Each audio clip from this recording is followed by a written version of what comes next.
Good morning, guys! So, nandito pa rin kami sa Shanghai, China.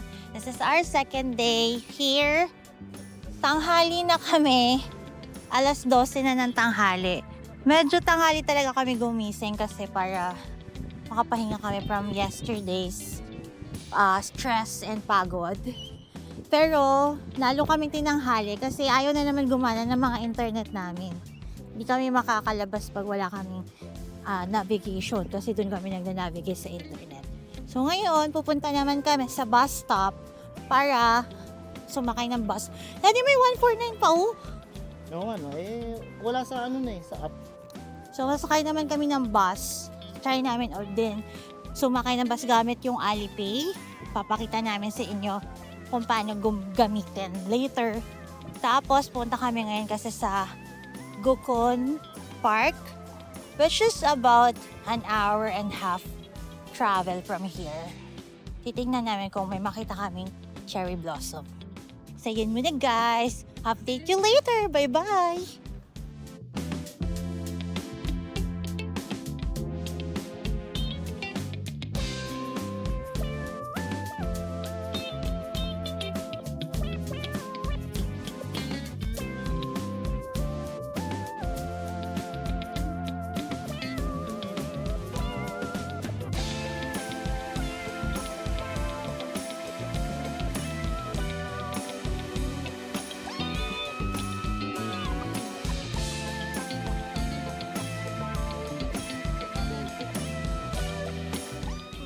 Guys, nakababa na kami sa bus.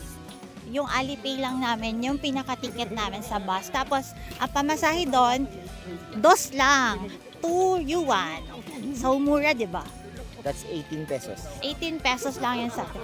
18 ba? Parang 17, parang ganun. 18, 17, 18, ganyan. So, yun guys. Transfer naman kami sa metro.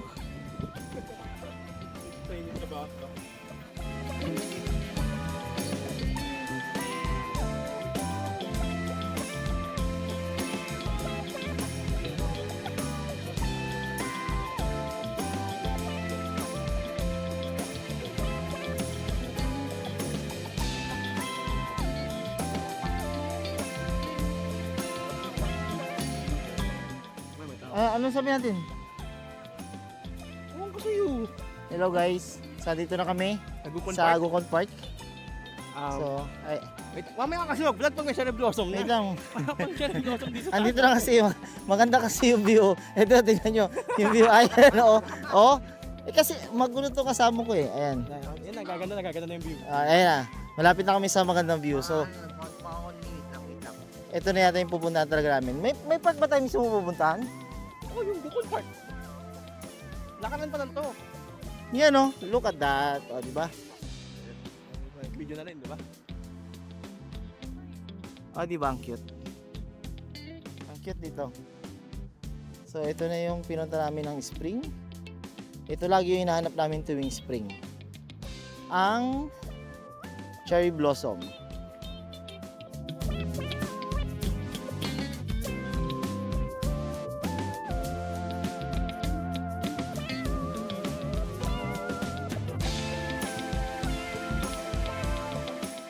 So guys, hindi na kami pumasok sa Gukon Park. Ang dami namang cherry blossom dito sa labas. Kasi medyo pricey yung entrance fee niya. 50 yuan per person. Eh, 4 kami. So, kulang-kulang 1.8 din in peso yung babayaran namin. So, hindi na lang kami pumasok. Nag-picture na lang kami dito sa may entrance niya. Kasi madami naman dito mga cherry blossom. Pero if you want, pwede kayong pumasok dun kasi nakita namin madami pang cherry blossom sa loob. So, mas magandang makapasok. Go.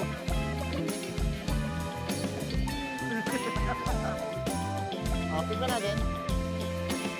Thank you. Ano matamis?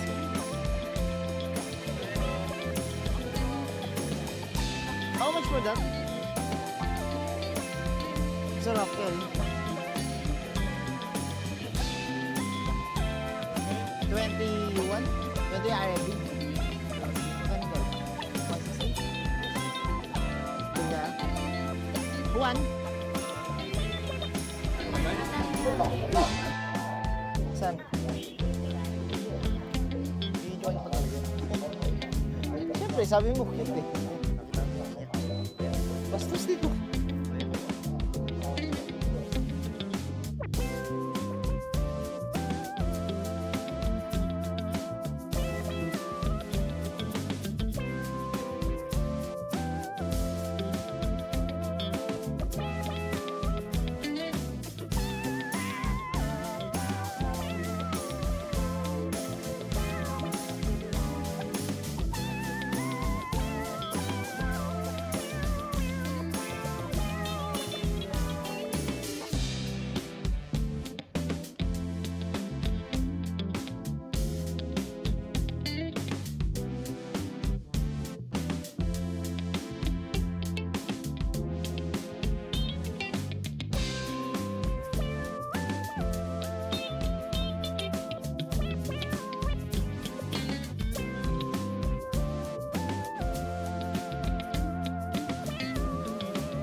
Nandito na kami ngayon sa Yuyuan Garden Station. Nung makakalabas lang namin ng station.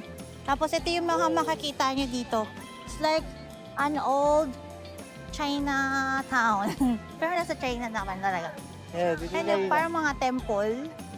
That's is monastery ata yan. Monastery. Hindi ko alam kung ano yan eh. Pero yung mga mukhang old temple siya nandito. Ayan o. Okay na. Tapos may mga stores din dito guys. Nakakita kami ng White Rabbit store. Yun yung lumang candy. Alam nyo ba yun? Kasi kami dati yun yung candy namin nung bata kami. Kasi yan, may mga lumang mga parang mga, yun yung papanood natin sa mga Shaolin Temple. Yan yun, ito yung makikita nyo dito. Tapos madaming dim sum.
Hi guys! So good evening. It's already nighttime and we are here ngayon sa North Bund. We're having our coffee.